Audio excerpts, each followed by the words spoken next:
Good morning. So, it's the rainy season, kaya ang bilis-bilis na naman tumubo ng mga ligaw na halaman. And, syempre, kailangan nating tanggalin tong mga to kasi pagka pinabayaan natin silang tumubo lang dyan, overpower nila yung tinanim natin. Sila na yung kakain nun nandun sa soil. Tapos ang magsasuffer itong tinanim natin na halaman. Which reminds me of our good and bad traits. Ang daming tao, diba, nagsasabi na okay lang daw na meron tayong bad traits kasi kung wala daw bad, hindi mag-exist ang good. Okay lang daw na merong masamang tao kasi kung wala daw masama, hindi lang mag-exist ang mabuti. Natural lang daw na merong evil kasi kung wala daw evil, wala daw good. Okay? But of course, that's not true. Yung polarity or opposites, they just exist to show contrast and mas maintindihan natin yung mga choices natin at mas ma-illuminate kung ano yung mas maganda, especially when we are going to make a decision. Yun kasi talaga ang main purpose ng contrast na yan sa human experience natin. We are here as spirits to experience how it is to be in the physical and in the process know what we really are. Kumbaga, makita natin kung saan talaga tayo galing, kung ano talaga tayo. Like halimbawa, itong halaman na to. Andiyan na siya talaga. Nagsulputan lang itong mga ito, right? So, matakpan man, dumami man sila at matakpan man nila to, hindi naman ibig sabihin na nag-disappear itong mga halaman na tinanim natin.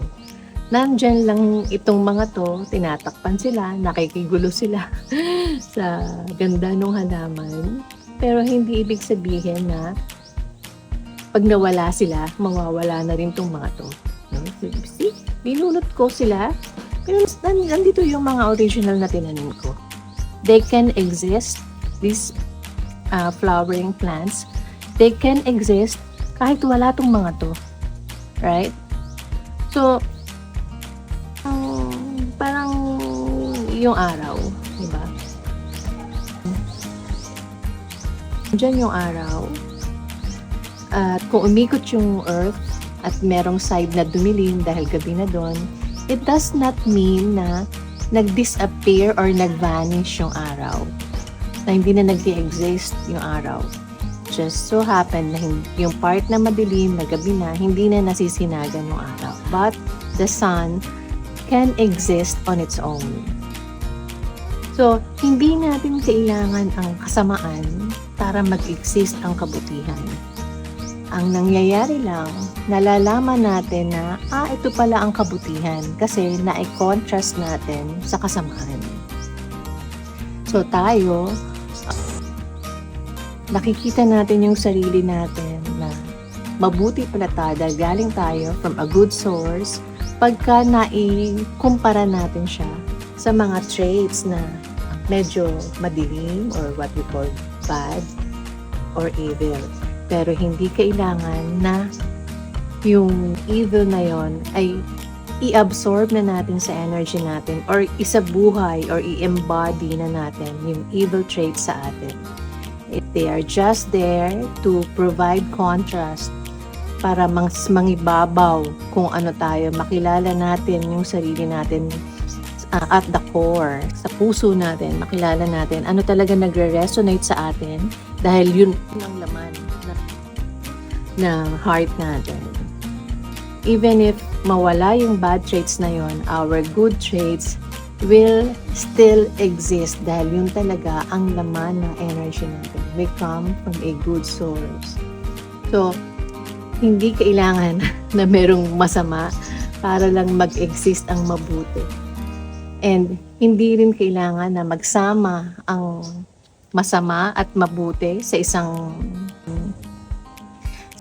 physical form. Itong katawan natin, hindi kailangang tanggapin natin na magkasama dyan yung good and bad traits kasi ang mangyayari, madaling maka-overpower yung bad at pagka na-overpower, mas lumago yung bad traits sa atin. Ma-overpower niya yung good, hihina, yung pagiging mabuti natin, yung ating good traits, mahihina. And when that happens, mahirap na tayong makagawa or makakreate ng heavenly human experience. Kaya naman, in our lessons, that's what we teach, to heal our energy of bad traits so that bumalik ulit yung power, mag-ascend ulit yung ating energy, bumalik tayo sa powerful good traits natin at makakreate na tayo ng kung ano yung intention talaga natin dito sa earth stay na to, which is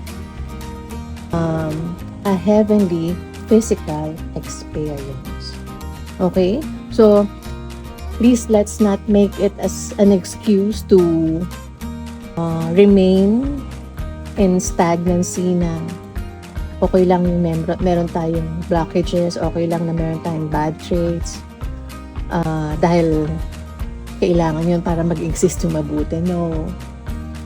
We have to remove yung mga bad traits or blockages na na-absorb natin so that our power from having good traits will emerge, will surface once again, and we will be one with our source, as powerful as our source, to create heaven on earth. Okay? Meanwhile, I send you love, light, peace.